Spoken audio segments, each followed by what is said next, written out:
आजकल दिन कब तो बड़ो हो गए हो ना। शाम होने तक तो ऐसे लागे हो कि जैसे 14 बरस का बनवास काट लिया हो मैंने। अरे सुन तो मारी रानी, जरा मुस्कुरा तो देख। देख मैं थारे लिए केल आया गजरा। आपनो सोनो चांदी अपने पास ही रखो, रसोई में घणे काम से मने। अरे सुन तो।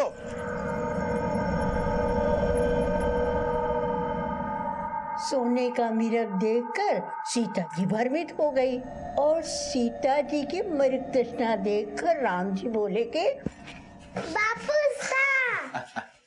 अरे लाडो कैसा है मेरा बच्चा।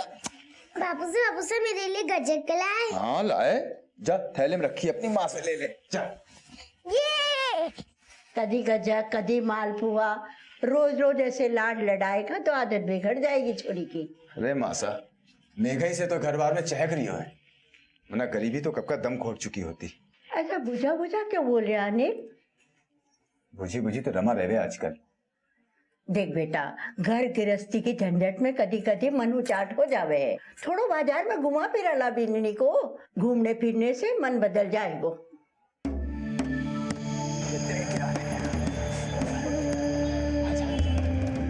पापा मुझको ये चाहिए। कितने का भैया? हाँ ये 50 रुपए का। लाओ दे दो।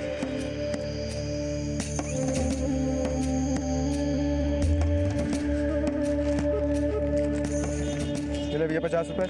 चल चल चल यहाँ से चल, चला जा।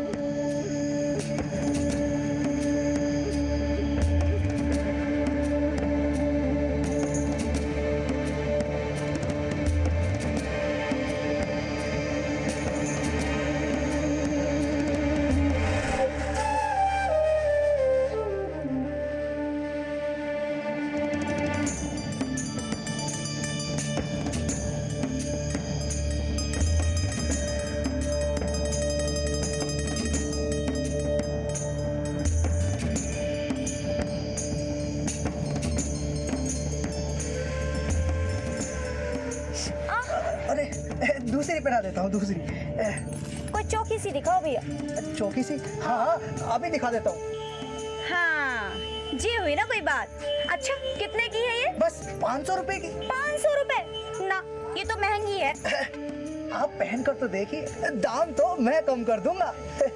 चल रमा, चल उठ यहाँ से, उतार चूड़ी उड़ी। अरे पर चूड़ी, मैंने कहा चल चूड़ियां, मन चूड़ी, आजा आजा। मन चूड़ी। अरे चल ना, चूड़ी बाद में ले। चल आजा। अरे भैया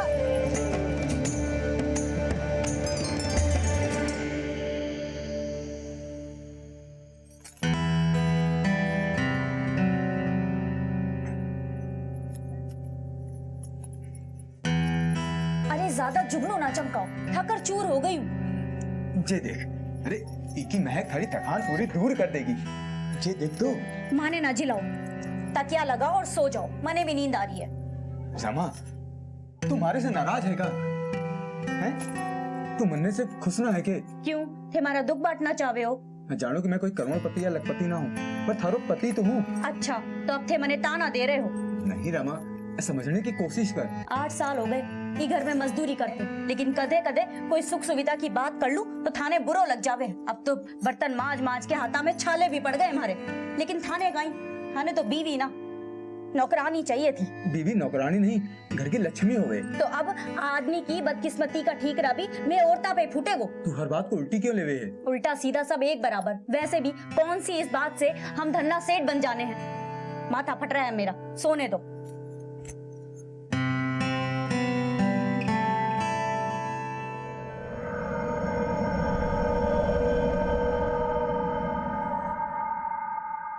बिल्लो ना इन्हें एटीएम कार्ड केवे है मेघा रानी, और माता ये एटीएम ने मशीन में डालो और पीसा धड़ाधड़ धड़ाधड़ धड़ाधड़ बाहर।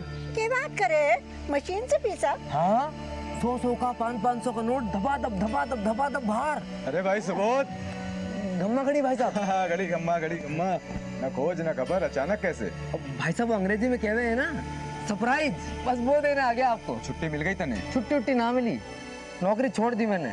और वैसे भी वो सिक्योरिटी गार्ड की नौकरी में क्या धरियो है? नौकरी छोड़ दी, लेकिन अब करेगा के? भाई साहब शहर में एक कहावत है, नौकरी और छोकरी दोनों बदलते रहना चाहिए। क्या ऊट पटांग सीख के आया है तू शहर से? अरे मासा तो फिक्र मत कर, सिर्फ कहावत सीखी है, तेरे संस्कार ना भूला मैं। लेकिन अब करेगा के? बिजनेस, और माता तेरा सुबोध सिंह बन जावेगो सेठ सुबोध सिंह। फिर देख गाड़ी बंगला नौकर चाकर सबकी लाइन लगा देगा तेरा सुबोध। मार बच्चे।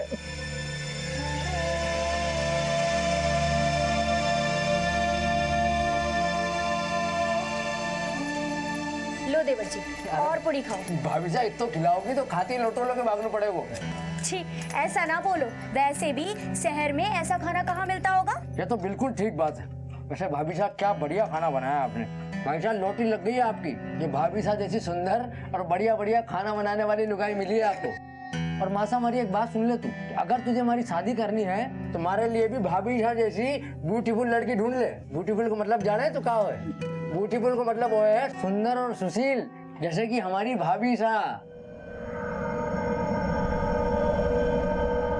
अठे को चुना है भाभी, जिंदगी तो शहर में है, वहाँ हर चीज ऑटोमेटिक। अच्छा हाँ, वहाँ ऊंची ऊंची इमारतें, गाड़ियाँ, मोटरें, पैसों निकालने की मशीन, मोबाइल सब है। मेरा मोबाइल देखो तुमने? ना देखो, ये देखो कितना कमाल का फोन है ना। फोन, इंटरनेट सब कुछ है यहाँ में। देखो ये कैमरो। कितने को आवे छे फोन? 5000। 5000? अब की बार जो शहर जाऊंगा ना तो तुम्हारे लिए भी ले आऊंगा एक ऐसा। सच्ची? हाँ। अरे वाह। तो ये बात पे एक सेल्फी हो जाए। जे कहोगे? सेल्फी ना जानो तुम? ना। नए शहर को नया फैशन है ये। अब यूँ समझो कि खुद से खुद की फोटो। खुद से खुद की फोटो? हाँ। जाओ। तुम ना मानो, यहाँ देखो। अरे इसमें तो हम दोनों दिख रहे हैं। हाँ उधर देखो। अच्छा तो ये होवे सेल्फी। हाँ। रमा, मैं खेता जा रहा हूँ। अच्छा सुनो, मैं खानो बांध दूं। ना रहने दे, मन्ने देर हो रही है। अरे सुनो तो। ये देखो।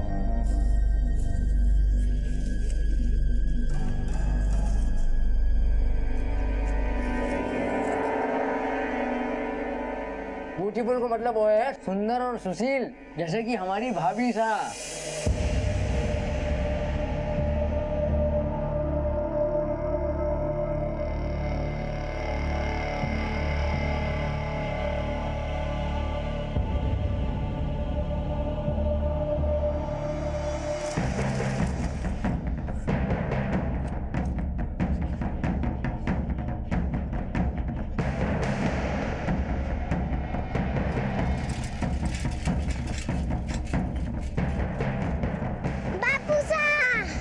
माँ कटे से भीतर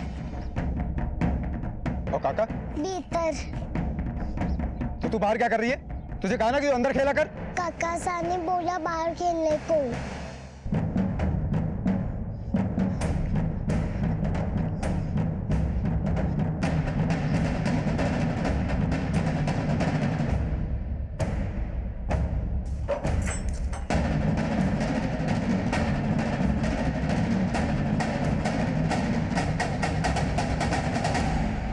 ले अनिल भी आ गए हो। देखो माता, जब तक मैं शहर जाके खुद के लिए घर न बना लेता ना, तब तक हमारे लुगाई लाने की थे सोचो भी ना। पर छोरा अरे मासा अभी हमारी खेलने कूदने की उम्र है, और तुम जब देखो जब शादी की रट।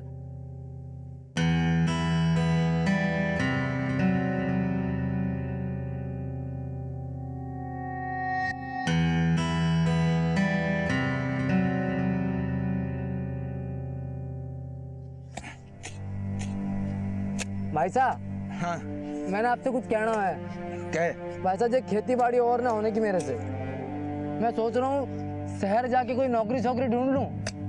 देख सुबोध, दूर के ढोल दूर से ही चौखो लागे हैं, ऐसा बाबू साहब बोलते थे। अरे उनकी मती मारी गई थी, पर मैंने न बनना उनकी तरह किसान। मैंने उनकी तरह मिट्टी खोद खोद के न मरना है। एक बावड़ा मत बन, किसान को बेटा खेती करके ही जिंदा रह सके। अरे क्या खाक जिंदा रह सके है? जिंदगी भर धरती माँ की पूजा कर करके हमारे देश की धरती सोना उगले गा गा के कौन सा किसान कुबेर बन गए आज तक? इधर देखो। पर वैसे भी ये जय किसान जय जवान के नारे सुन सुन के आपकी छाती चौड़ी होती होगी, पर मन ने न मरना उनकी तरह मिट्टी खोद खोद की। मन ने बस शहर जाके पीसो कमाना है। सुबोध सही कहता था, पुरखों किसी के काम आई मन ने। आधी जिंदगी बीत गई, न रमा न सुख दे पायो, न बेघर ने अच्छो भविष्य। बस बहुत हुआ वनवास, अब मैं शहर जाऊंगा।